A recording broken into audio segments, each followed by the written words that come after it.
నాన్న సార్, పూజిస్తే దైవం, ప్రేమిస్తే తల్లి, గౌరవిస్తే గురువు, అభిమానిస్తే స్నేహితుడు, అన్నీ కలిపితేనే నాన్న.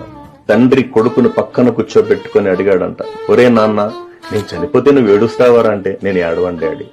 ఎందుకురా, నీకు జన్మనిచ్చాను రా అన్నాడు. అయితే ఏంటి, నీకోసం ఎంతో త్యాగం చేశాను, చేసింటే నువ్వు మనిషి కాదు అనుకో, నువ్వు కసాయి అనుకో, నువ్వు బండరాయి అనుకో, నువ్వు విన్నాను అనుకో డాడీ అన్నాడు. అప్పుడు చెప్పాడు సార్ అబ్బాయి, చూడు డాడీ, మీరు చనిపోయిన తర్వాత నేను ఏడుస్తానో లేదో మీకు ఎలా తెలుస్తుంది డాడీ? మీరు బ్రతికొండంగా మీ కంట్లో కన్నీరు రాకుండా చూసే దమ్మున్న కొడుకు డాడీ వీడున్నాడు అనమాట. నిన్ను ఆకాశం వైపు ఎగరవేస్తాడు నాన్న, ఎందుకంటే నిన్ను ఆకాశమంత ఎత్తులో నిలపాలని.